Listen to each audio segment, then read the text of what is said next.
नमस्कार दोस्तों। हमारे जिम जाने वाले लड़के कंफ्यूजन में रहते हैं कि कौन सा प्रोटीन लें, वे प्रोटीन या मास गेनर या वे आइसोलेट।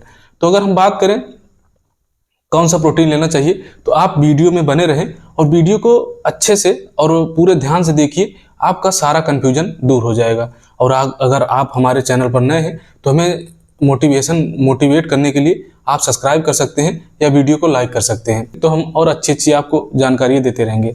तो अगर हम बात करें सबसे पहले प्रोटीन पाउडर की, तो हम प्रोटीन पाउडर क्यों ले रहे हैं हमें ये पता होना चाहिए, या हम किस चीज़ पर पैसा इन्वेस्ट कर रहे हैं उस बारे में हमें नॉलेज होना बहुत ही ज़रूरी है।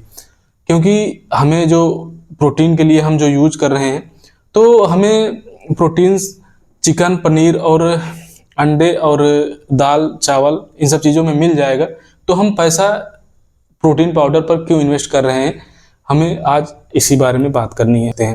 तो अगर हम बात करें सबसे पहले मास गेनर की, तो अगर हम मास गेनर ले रहे हैं, कोई भी प्रोटीन ले रहे हैं, तो हमें सबसे पहले बात ये क्लियर होनी चाहिए कि हम पैसा किस चीज़ पे इन्वेस्ट कर रहे हैं और क्यों इन्वेस्ट कर रहे हैं। क्योंकि अगर हम बात करें प्रोटीन की तो हमें प्रोटीन दाल, चावल या एक और चिकन और पनीर जैसे चीज़ों में हमें मिल सकता है। तो हम पैसा इन्वेस्ट क्यों कर रहे हैं, तो हम बात करें पैसा हम इन्वेस्ट क्यों कर रहे हैं, जिससे हमें टाइम बचे, जिससे हमारा टाइम बचे और हमारा जो वर्कआउट होता है या मसल रिकवरी होती है ये अच्छा हो और प्रोटीन इंटेक पूरा हो।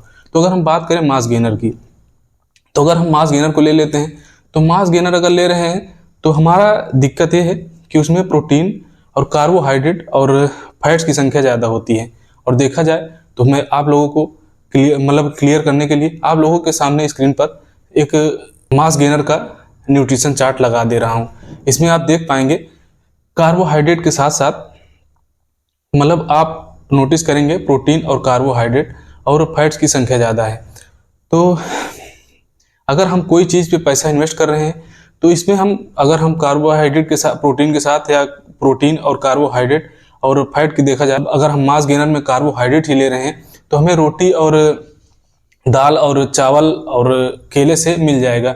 तो हम इस पर पैसा क्यों इन्वेस्ट कर रहे हैं, तो हमारे लिए सबसे अच्छा होगा आइसोलेट प्रोटीन। अगर हम बात करें वे आइसोलेट की तो हमारे लिए वे आइसोलेट होता है। तो अगर हमें लेना है तो वे आइसोलेट पे हम जा सकते हैं। अगर हम बात करें वे आइसोलेट की लेना चाहिए या नहीं लेना चाहिए उस पर हम बात करेंगे। अगर वे आइसोलेट के अगर हम न्यूट्रिशन वैल्यू देखेंगे तो हमें हर एक स्कूप में लगभग 25 से 27 से 28 ग्राम, कुछ कंपनियां 30 ग्राम तक प्रोटीन देती हैं। तो उसमें कार्बोहाइड्रेट और फैट की संख्या बहुत ही कम होती है और ये हमारे पेट में इजीली डाइजेस्ट हो जाता है और हमें पचाने में कोई दिक्कत नहीं होती है। लेकिन अगर हम बात करें यह महंगा भी आता है। अगर इसकी प्राइस की बात करें यह महंगा भी आता है, अगर वे प्रोटीन से तुलना की जाए तो वे प्रोटीन से भी महंगा है। तो अगर हमें लेना है वे आइसोलेट तो क्यों लेना है, या इसे किन किन लोगों को लेना चाहिए। अगर आप किसी कंपटीशन की तैयारी कर रहे हैं या आपका कोई फोटो शूट है, जैसे कि अगर आप इंस्टाग्राम या फेसबुक वगैरह पे अच्छा फोटो यानी कि 6 पैक एप्स और कटिंग्स अच्छी कटिंग्स के लिए आप यूज कर रहे हैं या आप फैट लॉस के लिए यूज कर रहे हैं, तो यह आपके लिए बहुत ही बेस्ट होगा। और हम इसी के साथ बात करेंगे आइसोलेट की। तो यही ऐसी चीज़ है जिस पे हमें पैसा इन्वेस्ट करना चाहिए, यानी कि ये हमारे प्रोटीन वैल्यू में भी ज़्यादा होता है और इसमें कार्बोहाइड्रेट और फैट की फैट भी कम होता है और ये इजीली डाइजेस्टिव भी होता है और हमें अच्छा रिजल्ट भी मिलता है इस वे आइसोलेट से।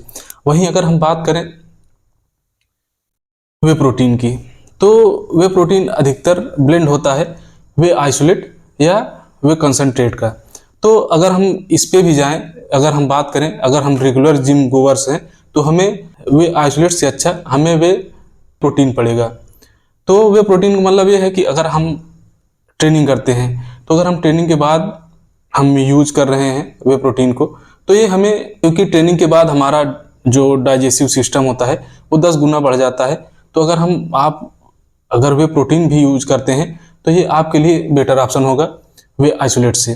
क्योंकि ये वे आइसोलेट मैंने पहले ही बताया है कि बहुत ही महंगा है, एक हिसाब देखा जाए तो वे प्रोटीन से काफ़ी महंगा होता है वे आइसोलेट।